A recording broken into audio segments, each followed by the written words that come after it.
Cảm ơn quý vị đã giữ làn sóng của Little Sài Gòn TV. Đây là chương trình Tài Chánh. Linda, please go ahead to our next part. Okay, great. Thanks, Katie. So we know that the increased tariffs on imported goods is going to be paid by the importer. Now, that can be what you purchasing directly from the manufacturer or the wholesaler you are buying your goods from that will be passing along the increase. Whichever it is, you're ultimately going to pay more and you're going to feel the pressure to increase your prices. If you pass on the increased cost to your customers, how is this going to affect your relationship with that customer? Well, it's kind of dependent on whether or not your product is a necessity or if it isn't. If it is, your customers will try to buy the product if they can actually afford it, or they're going to be looking for other options. And if it's not a necessity, your customers may just take kind of a sit back and wait attitude and see what happens and see if prices come down or something else comes along that they can substitute. And no matter how you cut it, your supply chain will ultimately be affected. You're most likely going to experience challenges and delays, and you're going to need extra cash reserves or greater cash flow to purchase the imported products. So what are some of the things that you could do? First of all, you want to reassess your supply chain. It's most likely going to become more difficult for you to get your goods that you need. You may not be able to fill customer orders. That in turn is going to reduce your revenue and also the trust that your customers have in you. With such a wide range of countries right now that have this increased tariff imposed on them, it may be difficult, if not impossible, to actually find a new resource to import from. Consider if there are some substitutes that you can make that are more readily available from either products here in the US or possibly from a country that maybe they've had tariffs imposed on them, but they're not as great as they are with some other countries. Or consider maybe redesigning your product to be able to use parts and materials that are available here. Try to renegotiate your supplier contract. Your supplier may be willing to help by adjusting their prices to you, if it means keeping you as a customer. Also, consider possibly buying more of a product than you currently have to see if you can get some quantity discounts. And definitely have a contingency plan. If these tariffs continue for any length of time, you are going to feel the effects of them, even if you are not importing any products, because ultimately your customers and the economy are going to feel the effects. You should be prepared for whatever may happen, and you want to develop a plan that you have ready to institute should you need to. Thank you, Linda. Quý vị cũng vừa nghe qua cách nào để mà những cái business của mình có thể minimize. Bên consumer họ cũng sẽ cảm nhận được cái sức ảnh hưởng đó ở trên cái đồng tiền mà họ tiêu xài.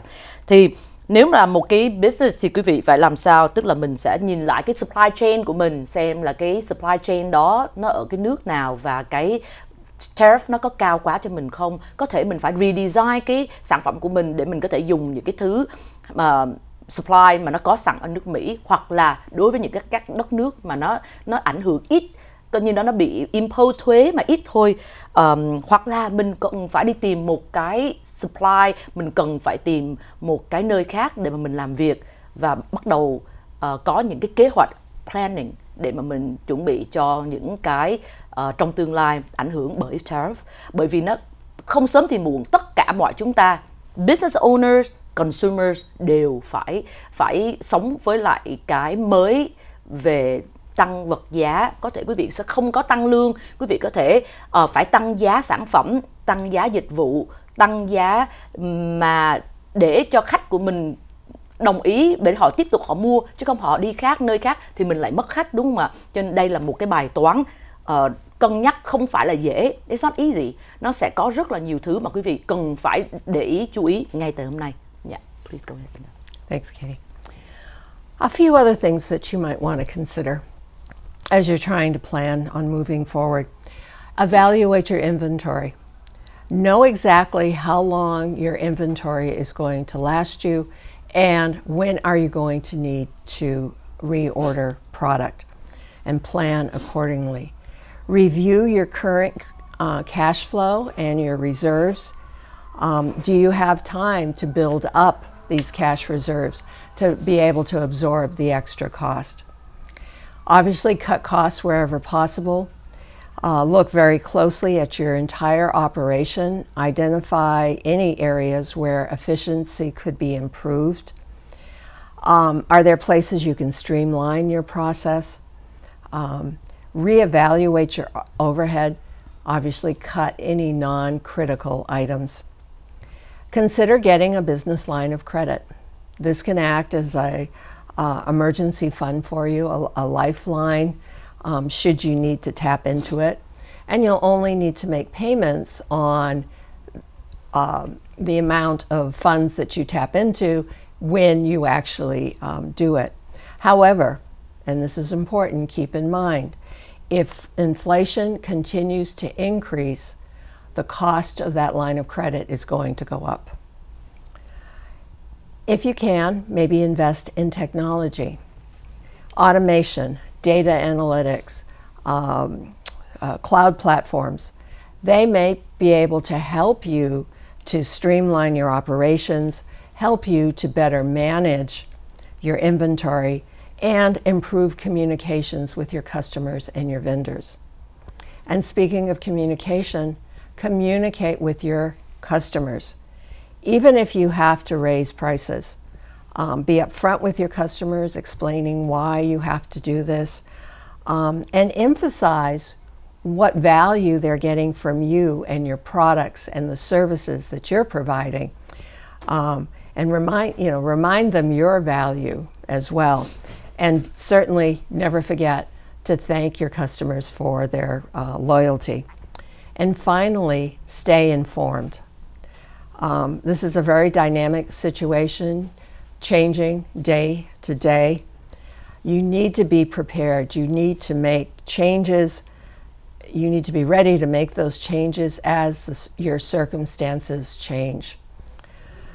So we hope we've been able to shed some light on some of the impact of what these increased tariffs will mean to your business, and hopefully given you some ideas on how you can try to minimize your overall costs so that you'll still be able to prosper as you move forward. Thank you, Linda. Quý vị cũng thấy trong những cái thời gian kế tiếp mình sẽ có rất là nhiều sự thay đổi đối với lại small business, thì quý vị hãy mạnh dạn để mà thứ nhất là evaluate cái inventory của mình, khi nào mình cần phải order và có khi nào mình có thể order được một cái số lượng lớn trước khi cái tariff nó in effect, để mà mình có được cái số lượng đó, mình làm sản phẩm sẵn. Và cái thời gian mà quý vị hiện giờ nên tìm những cái cách để mà mình có thể streamline, automation cũng có thể, technology, để mà mình có thể làm sao inventory của mình cũng giống như giá cả của mình nó được ổn định hơn. Open line of communication, nói chuyện với lại khách hàng của mình, giải thích cho họ rằng là tại sao mình phải lên giá, và với tất cả những cái giá trị mà mình đem tới cho khách hàng, the value, và họ vẫn là những cái người mình muốn phục vụ, thì cái phần mà sức ảnh hưởng của tariff hoặc là cái vấn đề management, quản lý của mình để cho mặt hàng của mình vẫn đến tay họ với cái giá mà lên, nhưng mà nó lên để mà mình tồn tại trong cái business của mình, để cho khách hàng của mình vẫn có cuộc sống ổn định, thì đó là những cái mà quý vị cần làm ở trong cái thời gian kế tiếp. Nó sẽ rất là nhiều thứ thay đổi và nó nhiều cái làm cho chúng ta cảm thấy rất là khó xử, nhưng mà hãy mạnh dạn để mà quyết định những cái tương lai cho công ty của quý vị. Cảm ơn quý vị đã theo dõi chương trình của Linda và Katie. Xin hẹn gặp lại.